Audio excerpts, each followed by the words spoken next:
where the air is so thin that every breath comes at a cost. A chase has begun. Ahead is an ibex, an animal born to master cliffs and that seem almost impossible to climb. Behind it is the snow leopard. One of the most elusive predators of the high mountains.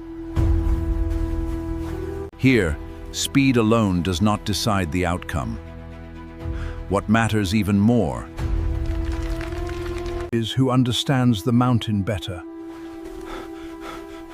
The snow leopard accelerates. Its broad paws act like natural snowshoes, spreading its weight across the soft snow. Its low-slung body, powerful shoulders, and long tail work together to maintain balance as it weaves through rocks and ice. But the ibex is far from an easy target. Its hooves are perfectly designed for mountain life. Hard outer edges grip narrow ledges, and while soft inner pads increase friction on rough stone. Each species carries a remarkable toolkit and refined by evolution over countless generations. And within the next few moments, one of those toolkits will be pushed to its limits. The ibex races into a narrow, rocky passage. The space tightens. The distance between predator and prey suddenly feels much smaller. Inside these confined corridors, the snow leopard doesn't have to follow in a straight line. It can use rocks, hidden angles, and steep slopes to intercept its target. Yet this is also where the ibex reveals its greatest advantage. It is not running blindly. Every step guides it towards steeper, narrower, and more difficult terrain. Places where the snow leopard's strength begins to give way to precision. The chase is no longer simply about speed. It has become a test of the mountain itself. Both animals burst out of the rocky passage. Ahead lies a vast frozen river. Smooth, slippery, and almost completely exposed. On ice, a single misstep can change everything. The ibex loses its footing, but quickly regains its balance. Animals that spend their lives in high mountains possess extraordinary control over their bodies. Powerful muscles, a low center of gravity, and lightning-fast reflexes allow them to recover from mistakes that could prove fatal for other species. The snow leopard continues its pursuit, but every burst of speed consumes precious energy. At this altitude, even a perfectly adapted predator cannot run forever. So why hasn't it stopped?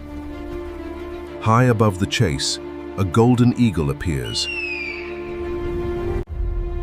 It is not taking part in the hunt, riding invisible columns of rising air, and it circles effortlessly across the valley.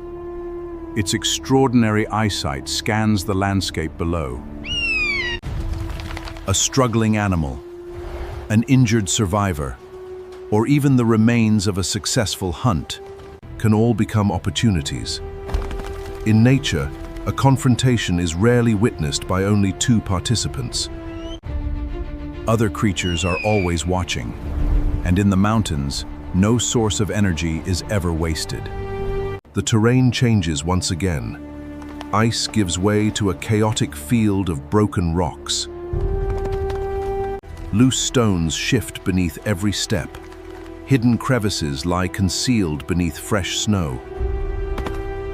The ibex chooses the higher route. The snow leopard searches for the shorter one.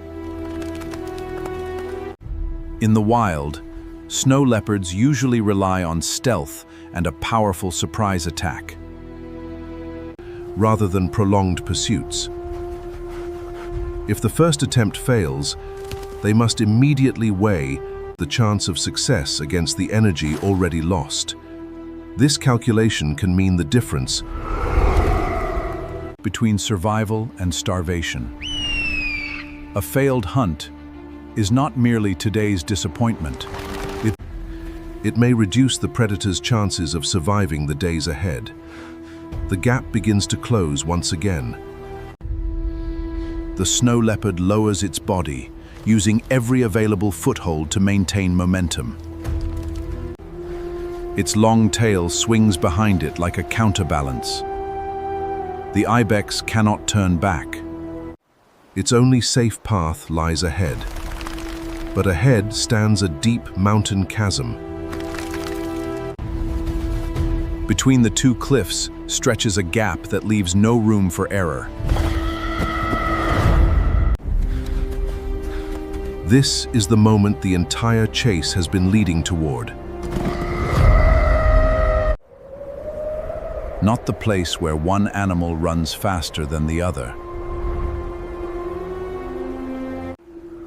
but where understanding the landscape becomes more important than raw strength. The ibex gathers speed. It reaches the final point of takeoff and launches into the air. For a brief instant, there is no snow, no rock, no solid ground. Only momentum and the opposite cliff. It lands safely. Its powerful legs absorb the impact and before instantly restoring perfect balance. The snow leopard leaps after it. This remarkable cat is capable of extraordinary jumps, powered by strong hind legs and an exceptionally flexible body. But the prey has gained the one advantage that matters most: distance. On a mountainside, just a few extra meters can separate life from death. The ibex continues climbing an almost vertical wall of rock. This is the world its body was designed for. Each hoof requires only the smallest projection. Every step carries it farther into terrain where larger predators struggle to maintain speed. The snow leopard finally stops below, not because it lacks strength, but because continuing the pursuit now carries greater risk than potential reward. In nature, knowing when to stop is just as important as knowing when to attack. The snow leopard must conserve its energy.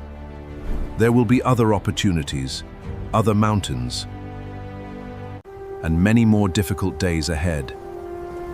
High above, the ibex finally stands still. Its breathing gradually slows. Below, the snow leopard watches one last time before quietly turning away. There is no absolute winner here. The ibex has preserved its life. The snow leopard must continue searching for food. Neither animal represents good or evil. One runs to survive. The other hunts for exactly the same reason. That is the simple, unforgiving truth of life in the high mountains. The chase is over. But life across these frozen peaks continues.